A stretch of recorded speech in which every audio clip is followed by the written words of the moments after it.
Alright guys, welcome back to the channel. Those of you who are new, I'm Rudy with Guevara Garden, and today's video is going to be all about composting. So I'm going to be going over in this video what is compost, how plants benefit from compost, and how to make compost. So if that's something you're looking for, please continue watching. The ceremony is about to begin. So all compost is decomposed material that is added to plants to help them grow. Now this organic material helps by adding new microorganisms to the soil. So these organisms are made up of fungi, bacteria, nematodes, protozoa, and arthropods.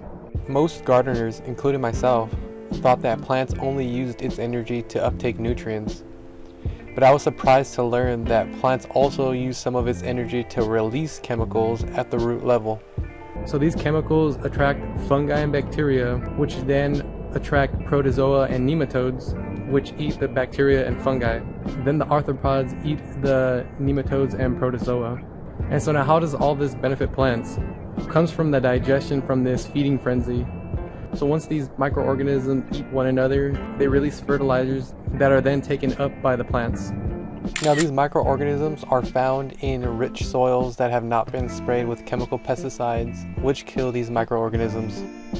So in a nutshell, compost is decomposed organic material that adds new microorganisms to the soil when applied to plants, and in return these microorganisms break each other down and supply nutrition to the plant. So now that we know what compost is and what it does for plants, let me show you how I make it. So the first thing to know is that all compost consists of carbon and nitrogen, or in other words, browns and greens.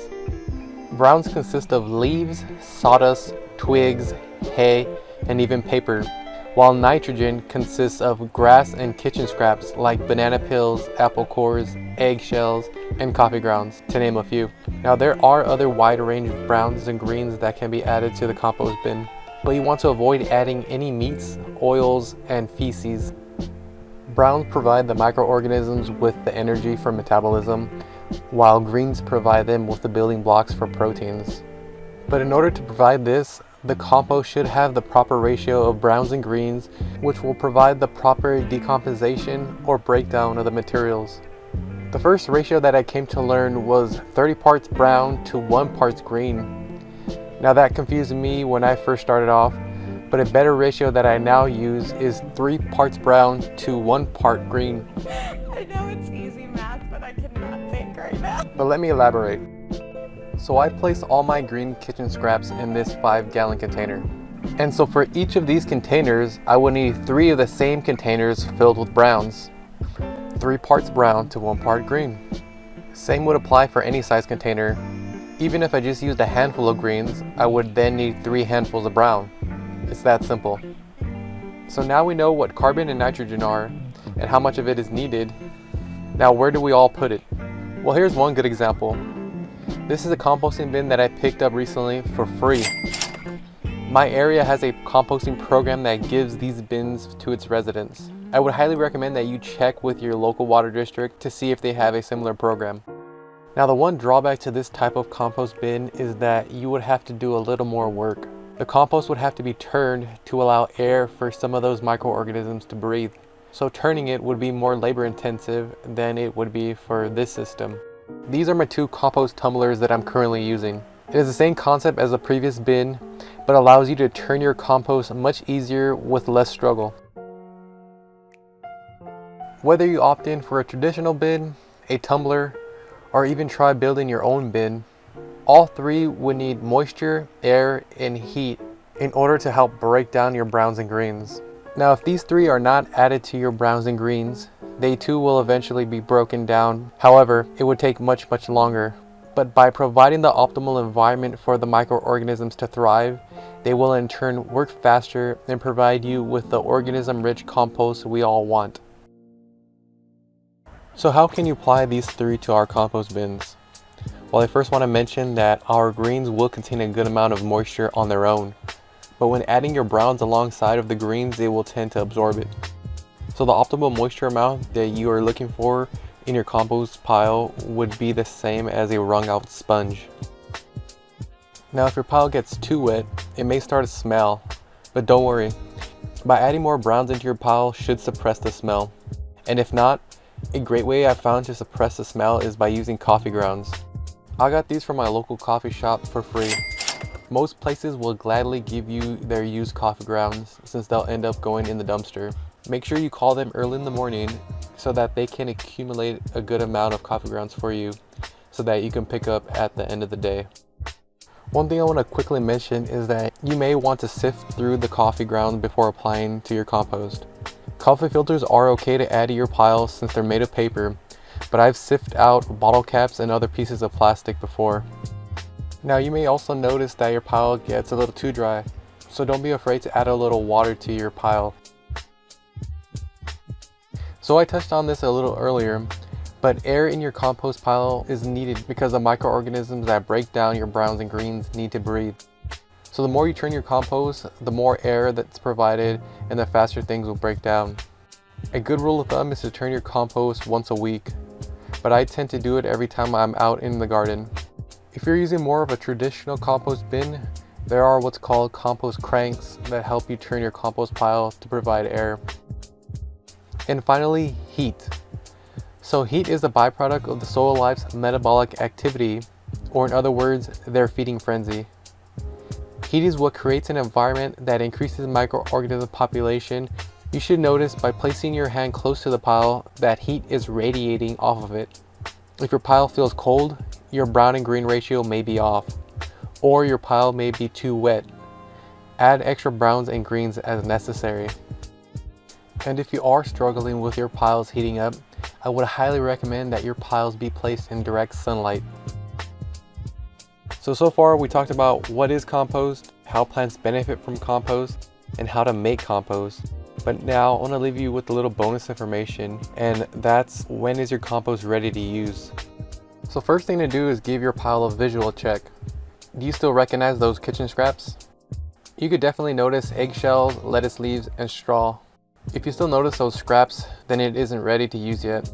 The majority of your pile should look like soil, with maybe a few bits and pieces of material, but the majority of your pile should have unrecognizable scraps. And secondly, smell your pile. The pile, if ready, should smell like soil, kind of like when it first rains and the ground gets wet and lets off that great smell. The pile shouldn't smell like vomit or a trash can. If it does, the pile isn't ready yet.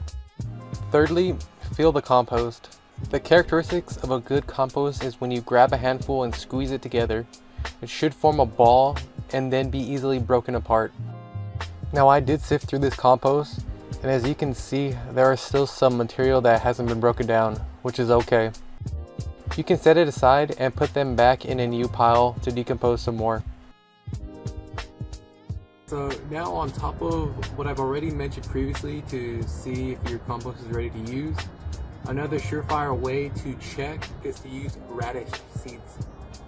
So because radishes sprout so quickly, you're going to take 4 containers. I'm going to use these small containers, and then you're going to plant your radish seeds in each of the 4.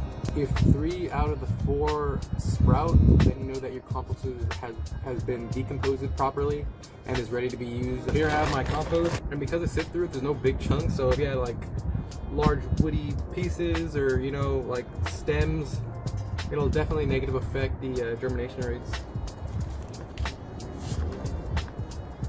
Alright, so I have my 4 containers here filled up with my compost. So I'm just going to add 1 radish to each of the pots.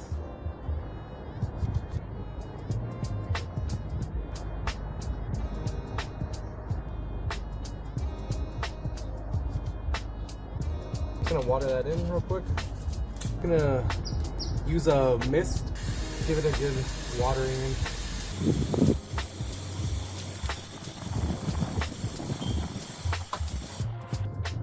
So now I'm just going to place these in my makeshift greenhouse and then wait to see what kind of germination rate I get.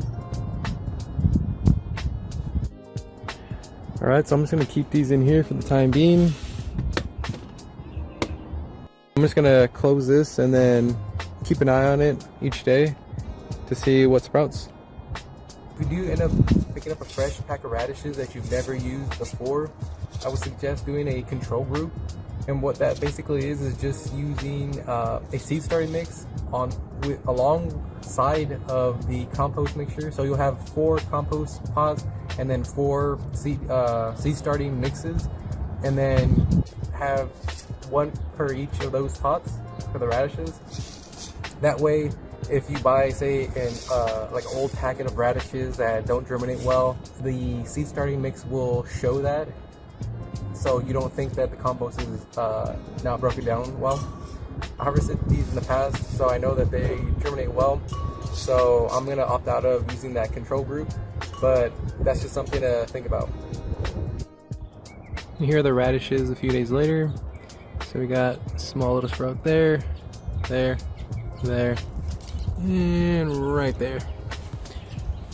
So all 4 have sprouted. So it's a good sign that compost has decomposed and is now ready to be used. And that's today's video. I hope this was informative to you, and I hope this helps you on your composting journey. Let me know down in the comments if something wasn't clear enough. And as always, remember, you won't get a harvest if you don't sow seeds.